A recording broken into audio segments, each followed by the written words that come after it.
Okay, so I want you to think back to last Thursday for a second, not last Sunday. Let's go to last Thursday because I would put money on it that Thursday is usually the day in your week when things completely fall apart. You were really tired. You probably hadn't planned any dinner, and then somebody's pestering you with what's for tea, and suddenly you had nothing. So now you're making that treacherous decision that we have to make about what am I going to have for dinner? You know the decision you've got to make every single day. Am I going to stick to what I planned I would have this morning, or am I going to completely say fuck it and go and get the Uber Eats? Come on, girl, you know which one you ended up doing. So if this is sounding a little painfully familiar today, here's what I want you to know. You're not failing every Thursday because you don't have enough discipline or you need more motivation. You're failing every single Thursday because of what you didn't do the previous Sunday. What is up, you gorgeous, fabulous creatures, and welcome to another week of the Losing It podcast. I am your host, Kylie Pax, and I'm delighted to be here with you for the second time this week because you know your girl's coming in hot. Twice a week now, we're dropping episodes every Tuesday and every Thursday. And as always, if you're loving what you're hearing and you want to hear more, please remember to go ahead and hit that subscribe button to make sure you never miss an episode, because today I'm going to give you the highest leveraging 10 minutes of your week. We're going to be talking about the Sunday reset, sister. You know, by the time the week finishes and you're feeling like complete garbage and you've absolutely fallen off track with what you promised yourself you were going to do this week. I'm going to exercise. I'm going to work out. It's going to be incredible. I'm going to be training. I'm going to eat salad every single night of the week, lettuce leaves only, maybe a drop of alfalfa sprouts if I'm feeling like I'm going to have a little splurge, but I'm for sure not drinking any wine. I'm only going to live on, I don't know, the same vibes that Himalayan monks survive on, and I'm going to be skinny by next Thursday. So let me know how that's working out for you. So what we're actually going to be talking about is the Sunday reset. So by the end of this episode, you're going to know exactly how to run it so that you will have a solid plan before the moaning Mondays kick in. So let's start today by talking about why the Sunday reset even matters, because there is a reason why that Thursday version of you even exists. You know the version I'm talking about, the one who is quitting, her ass is quitting every 2 seconds. She can come up with every reason why following her plan is not a good idea and following her mood is the best idea she's ever had. Or maybe the version of you that's showing up on Thursday didn't even have a plan, so she had nothing to even follow to start with, which means your mood is always going to win the day every single time. Not because you're weak, it's just that's what happens when you're living in a vacuum. Your mood is always going to fill the space where your plan should be sitting. So when you feel that chaotic energy setting in on the Monday through Friday grind, you know, when you feel like you're white-knuckling it and everything is just such a frigging effort, that's not a Monday problem. It's not even a Thursday problem. It's actually a Sunday problem. It's the 30 minutes of preparation that you skipped 3 or 4 days before you even noticed you were struggling. This is the cause you've never actually looked at, honey. Please. It's not the McDonald's on Thursday. It's the empty Sunday that came before it. Now, what I'm giving you today is not another rigid meal plan. You know how I feel about that. That just makes me want to vomit, like from every orifice. It's disgusting. What I'm going to be talking you through today is 5 moves, 30 minutes, same order every single week. And it starts with you looking back over the week that has passed. So before you want to look forward and get all excited about your fancy new diet that you think you're going to start on Monday, look back over the week that you just had.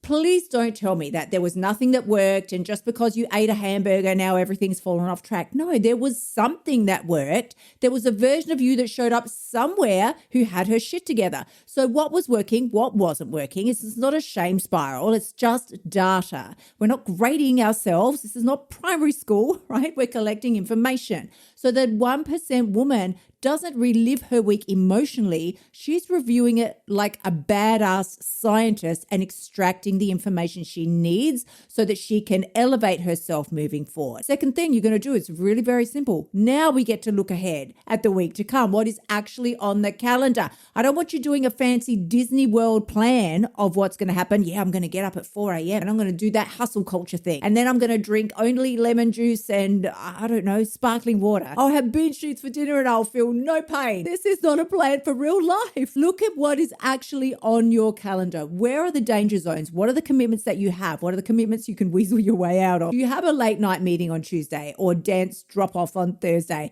And you've probably got a dinner out with somebody somewhere at some point during the week. You don't have to be paranoid or scared about eating out or being around other people and it's going to mess up my plan. No, we're going to get prepared. This is what I mean when I talk about following your plan and not your mood. I don't want you to pre-prep. I don't want you preparing your food 7 days in advance. I have done that before, honey. No, I put the little bits of food in the little Tupperware containers, and I thought that on Friday, I'm going to want some raggedy ass crap that I made on a Sunday. I don't think so. We are going to make decisions, not actual food. We're going to make at least 24 hours of decisions in advance instead of in the moment. So what is roughly going to be happening for you in the dinner time? What are the commitments that you have on your calendar? What is locked in? What is a bit more fluid? That's it. I just want you taking stock of the decision before the next day rolls around. Make the choices now while you've got a really clear head. And then after that, you're going to plan your absolute non-negotiable. This is going to be your standard for the week. It's not a wish list. It's not a pie in the sky kind of situation. Well, in a perfect world, I could get up at this time and I would do these things. Please, if you found the magic stairway to the perfect world, let me know where it is because I'm going to come and join you. The thing that you are committing to is no matter what kind of week you have, you're still going to act like a 1% woman. So maybe you're going to be locking in your protein at every meal. And honey, if you're not, you should be. Maybe you're going to be stopping eating at 80% full, which is one of my eating codes, right? You're going to pick one or two non-negotiables. And when I say non-negotiable, that means non-negotiable. I don't care if Susan suddenly brings in your favorite donuts to work. We're not changing our mind because Kevin says that there's free Chinese buffet all week. We're not doing that because the fifth thing that you're going to do is you're going to write down your plan somewhere that you can actually see it. I don't want you saying, I've got it planned in my head. No. Your head is exactly where this plan goes to die by Thursday. So put it down somewhere, whether it's in the notes on your phone, write it on the fridge.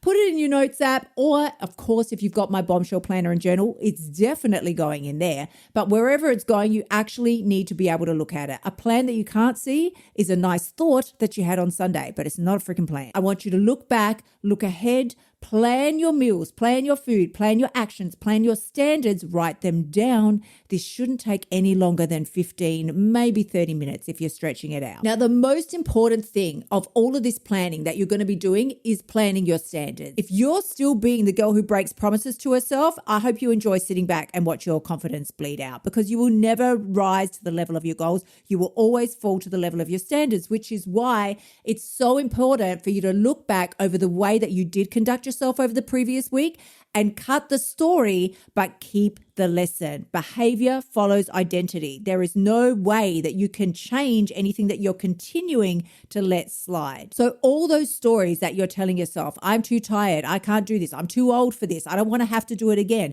You're not tired, you're not exhausted. What you are is you're being reckless with your evenings. So start thinking about your Sundays as your dopamine detox. I'm talking at least one day a week. For me, Sunday is the easiest when there is minimal screens. I know if you're like me, you have to use the screens for work, and that's absolutely fine. But I don't need to sit there for 3-4 hours. I did it just the other night. I got onto Instagram, probably to post something, and it was an hour later when I looked up and I realized I'd missed an hour of my show that I was streaming. I thought, what the hell have I been doing? I've been lost in the boogie wonderland of IG Reels. I couldn't even tell you what I had looked at. Your focus drops by up to 40% when you are chasing these constant dopamine hits. So it's not so much that you can't say no to the junk food or you're struggling to get yourself organized. It's the decision fatigue that drains our performance by 20% every single day. So it's very important to keep your choices simple and savage. Now, let's deal with the excuses because I already know you've got a ton of them. I don't have time. I don't feel like it. This is too hard. It's uncomfortable. Listen, you heard what I just said. If you've got time to scroll for 30, 40, 50, 60 minutes tonight, then you have got time for this. Time is not the problem here. The problem is your priorities. And I would rather you hear that from me now before you wait for another Thursday to roll around and you're sick and tired because you just spent another week binge eating.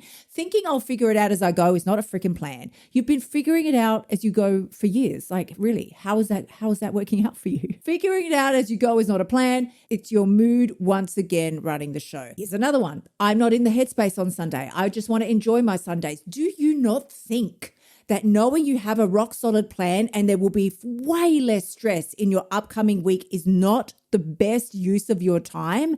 Isn't that the headspace that you want to be in? Listen, you know what I always say? You can either pay now or pay later, but sooner or later you're going to pay. So you can either carve out a small chunk of space on your Sunday and use that to plan for the week ahead, or you can spend the next week in chaos. Look, nobody is ever in the headspace. You're not going to wait and sit around to feel like it because that's never going to happen. You do it because you decided that you're a woman who does it, whether she feels like it or not. That's the whole shift right there.